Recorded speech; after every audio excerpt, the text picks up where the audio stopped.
نحمدہ ونصلی علی رسولہ الکریم اما بعد فاعوذ باللہ من الشیطان الرجیم بسم اللہ الرحمن الرحیم اللہم صلی علی محمد و علی آل محمد کما صلیت علی ابراہیم و علی آل ابراہیم انک حمید مجید اللہم بارک علی محمد و علی آل محمد کما بارکت علی ابراہیم و علی آل ابراہیم انک حمید مجید۔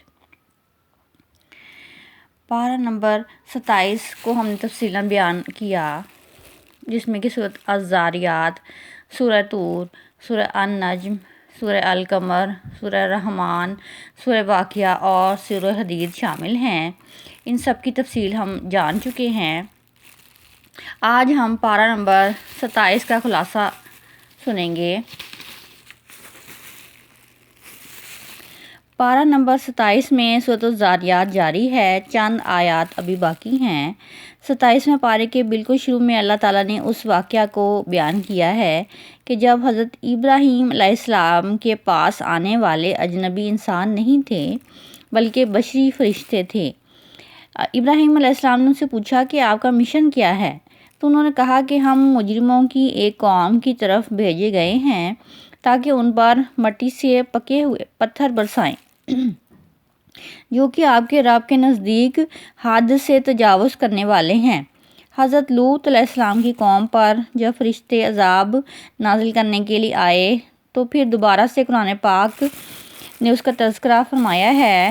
آیت نمبر 56 میں فرمایا، جس کا ترجمہ یہ ہے، جنوں اور انسانوں کو ہم نے اپنی عبادت کے لیے پیدا فرمایا ہے، یعنی کہ مقصد عبادت ہے۔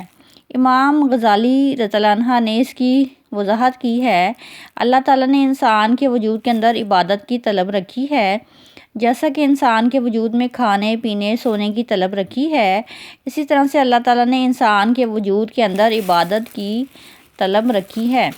بتوں اور پتھر، چاند، سورج، ستاروں کو انسان پوجتا آیا ہے، لیکن کسی زمانے میں ایسا نہیں ہے کہ انسان نے کسی کو پوجا نہ ہو۔ اللہ تعالیٰ نے عبادت کی طلب اس کے وجود میں رکھ کر اسے دنیا میں بھیجا ہے۔ عبادت کی تعریف یوں کی گئی ہے کہ اللہ تعالیٰ کی رضا کے لیے جو کام بھی کیا جائے وہ عبادت میں شامل ہے۔ سورہ طور، اس میں اللہ تعالیٰ کے اٹل عبادت کا ذکر ہے کہ جب اس کا فیصلہ ہو جاتا ہے تو اس سے کوئی ٹالنے والی طاقت نہیں ہے، اور اس دن آسمان تھر تھرا رہے ہوں گے اور پہاڑ بڑی تیزی سے چل رہے ہوں گے۔ آیت نمبر 21 سے اللہ تعالیٰ کی جانب سے جو نعمتیں راحتیں تیار ہیں ان کا ذکر کیا گیا ہے، جو کہ اہل جنت کے لیے ہیں، اور یہ بھی کہ اہل ایمان کی اولاد میں سے جو اس کے سچے پیروکار ہوں گے وہ بھی ان سے جا ملیں گے۔ حضرت داؤد علیہ السلام کے گھر سلیمان رضی اللہ عنہ پیدا ہوئے، نوح کا بیٹا مسلمان نہ ہوا۔ اس سے آگے سورہ نجم ہے۔ اس سورت کی ابتدائی 18 آیات میں نبی پاک صلی اللہ علیہ وسلم کے سفر معراج کی رفعت کا ذکر کیا گیا ہے کہ جس میں اللہ تعالیٰ نے اپنا قرب خاص عطا فرمایا کہ میرا رب اپنی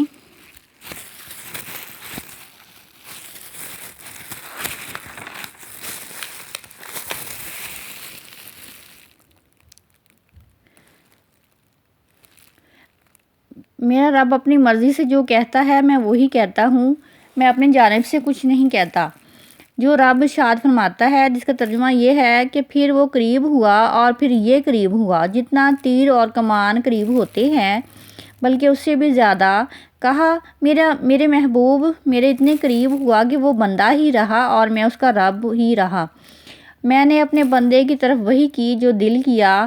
پھر سورہ نجم کی آیت نمبر 38 سے فرمایا کہ کسی کے گناہ کا بوجھ کسی دوسرے پر نہیں ڈالا جائے گا، ہر کسی کو اپنے کیے کا پورا صلہ ملے گا۔ اس سے آگے سورہ قمر ہے، اس میں یہ ذکر فرمایا گیا ہے کہ قیامت قریب آ گئی ہے اور چاند شق ہو گیا ہے۔ نبی پاک صلی اللہ علیہ وسلم کے پاس ابو جہل اور کچھ لوگ آئے، کہنے لگے کہ اگر آپ چاند کے 2 ٹکڑے کر دیں تو ہم کلمہ پڑھ لیں گے اور مسلمان ہو جائیں گے۔ تو فرمایا کہ گواہی دیتے ہو کہ کلمہ پڑھ لو گے؟ تو اللہ تعالیٰ کے رسول نے اپنی ایک انگلی اٹھائی، اشارہ کیا تو 2 ٹکڑے ہو گیا۔ اس کو معجزہ بیان کیا گیا ہے۔ آیت نمبر 49 میں ہر چیز کو اندازے سے بنانے کا ذکر ہے، یعنی کہ خود و خال اللہ تعالیٰ کی چاہت ہے۔ سورہ رحمان اس کے بعد ہے۔ علی رضی اللہ عنہ کا فرمان ہے کہ نبی پاک صلی اللہ علیہ وسلم نے ارشاد فرمایا کہ ہر چیز کی ایک دلہن ہے، یعنی سجی ہوئی چیز قرآن کی دلہن سورہ رحمان ہے۔ رحمان جسے کہ اپنے حبیب صلی اللہ علیہ وسلم کو قرآن سکھایا ہے، پہلے قرآن سکھایا، پھر اس نے انسان کامل کو دنیا میں پیدا فرمایا، پھر بیان سکھایا ہے۔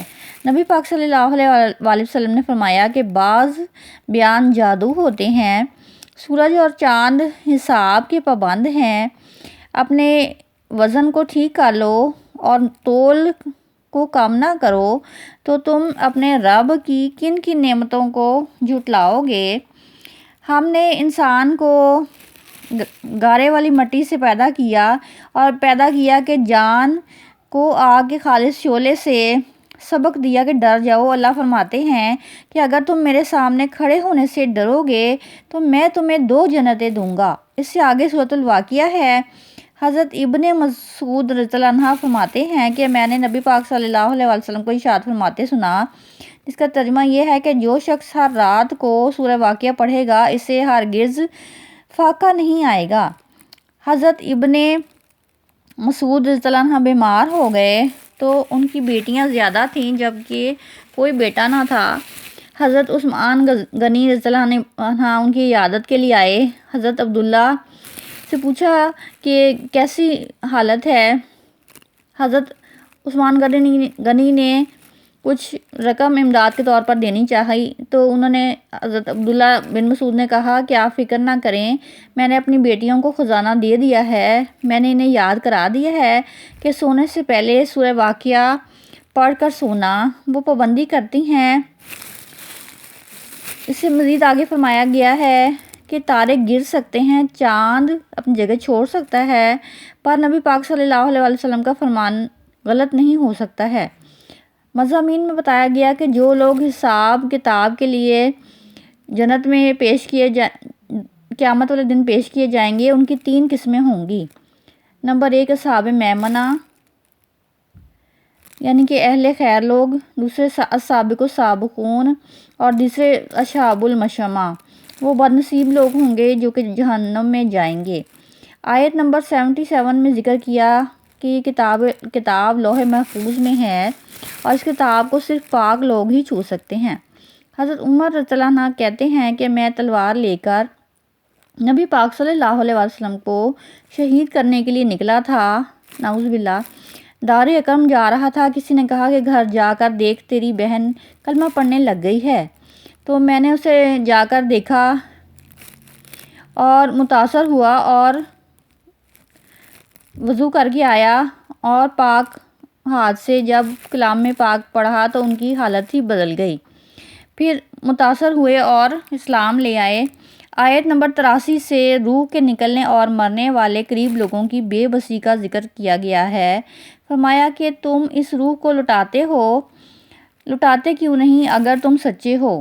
اگر نہیں تو ابھی سے کہہ دو کہ اللہ تعالیٰ کو ماننے والوں میں شامل ہو جاؤ، یعنی جب جان جاتی ہے تو تم زندگی کو دوبارہ حاصل نہیں کر سکتے۔ اور آخری صورت پارہ نمبر 27 میں صورت حدید ہے۔ اس صورت میں صحابہ کرام کے درمیان جو فضیلت ہے اس کے مختلف مدارج کو بیان کیا گیا ہے۔ ایک درجہ وہ تو جو اعلان نبوت کے فوراً بعد ایمان لایا، ایک سنگ میل کے مسلمانوں کی تعداد 40 تھی، ہجرت پہلے اور بعد، پھر غزوہ بدر جماعت تھی 1 سنگ میل۔ صلح حدیبیہ سے اللہ تعالیٰ نے اس موقع پر موجود تمام صحابہ کو کامیابی کی سند عطا فرمائی۔ فتح مکہ کا ذکر ہے۔ آگے سنگ میل وہ ہے جو کہ خیر کا وعدہ ان سے کیا گیا ہے جو کہ محبوب صلی اللہ علیہ وسلم کے غلام ہیں۔ فتح مکہ کے بعد جس نے کلمہ پڑھا تو اللہ تعالیٰ نے فرمایا کہ ان سب کے ساتھ اللہ تعالیٰ نے حسن سلوک کا وعدہ فرما لیا ہے جن کی نسبت نبی پاک صلی اللہ علیہ وسلم سے ہے۔ آیت نمبر 12 میں فرمایا کہ میدان حشر میں مومنین اور مومنات کی انوکھی نشانی ہوگی کہ ان کا نور ان کے سامنے اور ان کے دائیں جانب ساتھ چل رہا ہوگا اور انہیں جنت کی بشارت دی جائے گی، مومنین کو دی جائے گی۔ نبی پاک صلی اللہ علیہ وآلہ وسلم سے کسی نے پوچھا کہ آپ صلی اللہ علیہ وآلہ وسلم قیامت کے دن کیسے مومنین کو پہچانیں گے؟ تو آپ صلی اللہ علیہ وآلہ وسلم نے فرمایا کہ جس جگہ وضو کا پانی لگتا رہا تو قیامت کے دن وہ چمکے گا سارا حصہ، امید دور سے آئیں گے تو میں پہچان لوں گا۔ سبحان اللہ۔ نبی پاک صلی اللہ علیہ وآلہ وسلم نے فرمایا کہ قیامت کے دن امتی کے چہرے 14ویں کے چاند کی طرح چمکیں گے۔ یہ مصطفیٰ کریم صلی اللہ علیہ وسلم کی امتی ہیں۔ آیت نمبر 16 میں فرمایا کہ ان کے دل اللہ تعالیٰ کے ذکر سے ڈر جائیں، اور وہ وقت آئے گا جب مومنین پر اللہ تعالیٰ کی آیتیں پڑھی جاتی ہیں تو ان کا دل نرم ہو جاتا ہے۔ ابو حنیفہ رضی اللہ عنہ کا واقعہ آیت نمبر 20 میں کہ دنیا کے مال اور دولت کی زیب و زینت کی ناپائیداری کو بیان فرمایا اور کہا کہ اپنے رب کی مغفرت کی طرف دوڑے چلے آؤ اور اس کی جنت کی طرف پیش قدمی کرو جس کی وسعت آسمان اور زمین کی مثل ہے، اور جو اللہ تعالیٰ اور نبی پاک صلی اللہ علیہ وسلم پر ایمان لانے والوں کے لیے تیار کی گئی ہے۔ اس دنیا کو ایک عارضی ٹھکانہ سمجھو اور اپنی عاقبت کی فکر کرو۔ وآخر دعوانا ان الحمدللہ رب العالمین۔